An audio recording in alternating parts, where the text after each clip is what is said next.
Doutor, explica, o que acontece quando há obstrução da urina? Quais são as causas e os sintomas? Será que hidronefrose e obstrução da urina são a mesma coisa? Existe risco de danificar os rins?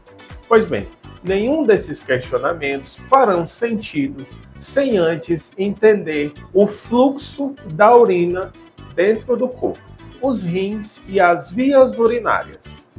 O rim é responsável por fazer a filtração do sangue e a produção da urina. Logo após essa urina produzida, ela cai nessa região chamada de pelve renal e desce por esse canal, por esse canudinho, digamos assim, chamado de ureter. O ureter leva a urina até a bexiga, que é onde ela vai ser armazenada para depois para fora do corpo através da uretra. O que é uma obstrução da urina?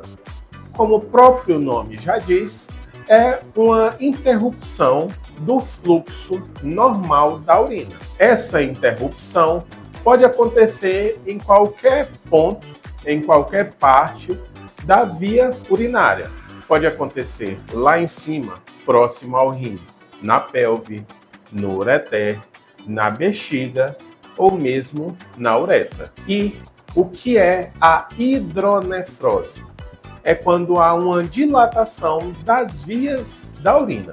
Olha só essa imagem. Aqui, do lado esquerdo da figura, nós temos um corte do rim e o ureter, a bexiga, no seu tamanho habitual. Já ao lado, à direita, percebe que o canal por onde a urina tem que passar está mais dilatado, alargado. Essa dilatação da pelve renal é chamada de hidronefrose. E quando há uma dilatação da pelve e do ureter, nós chamamos de ureterohidronefrose. Quais são as causas de obstrução da urina? Existem algumas causas típicas. Por exemplo, cálculo renal, pedra no rim.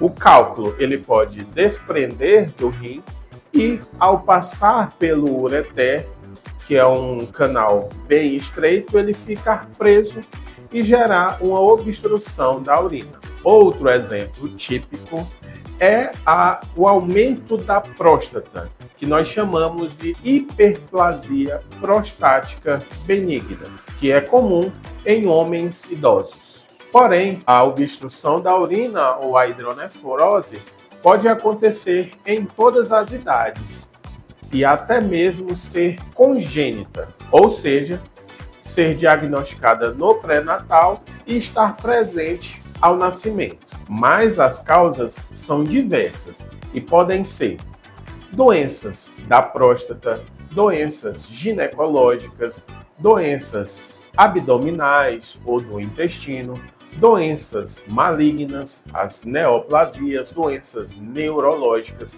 Pode acontecer também depois de procedimentos cirúrgicos, como é o caso da apendicectomia, retirada do apêndice, ou da histerectomia, que é a retirada do útero. Também pode acontecer em pessoas que fizeram radioterapia por algum câncer na região pélvica.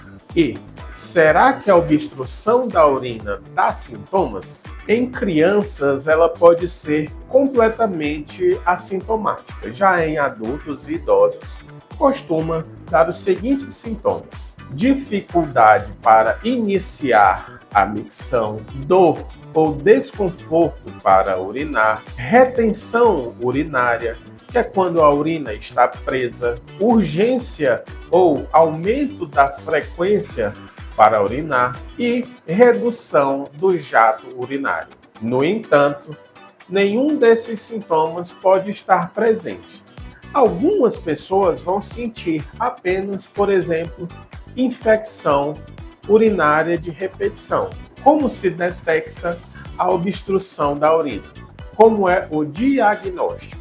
Às vezes é possível no exame físico a gente identificar um bexigoma, que é a distensão da bexiga que está repleta de urina aprisionada. No entanto, a ausência do bexigoma não descarta um processo de obstrução urinária. Para o seu diagnóstico, são necessários exames de imagem, como, por exemplo, o ultrassom dos rins e das vias urinárias.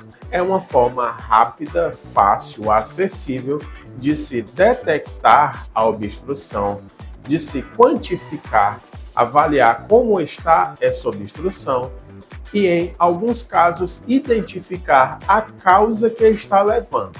Porém, na maioria das vezes, será necessário a realização da tomografia de abdômen e pelve.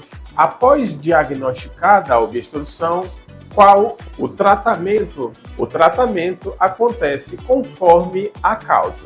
Por exemplo, pode ser com medicações, em alguns casos de cálculo renal que está impactado no ureter, ou em alguns casos de hiperplasia prostática, pode ser por meio da sondagem da urina, que é quando é passado um catéter para desobstruir a urina presa na bexiga. Já em outros casos, terá necessidade da avaliação de um urologista, pois pode ser preciso a realização de um procedimento, como, por exemplo, a passagem de um catéter nas vias da urina, chamado catéter duplo J, ou um procedimento cirúrgico, como é o caso da cistostomia ou da nefrostomia. O que acontece se a obstrução não for detectada ou não for resolvida? Existe risco de danificar o funcionamento dos rins, condição que nós chamamos de doença renal crônica. Também a pessoa pode sentir dor abdominal ou lombar crônica, ter infecções urinárias de repetição ou maior chance na formação de cálculos renais.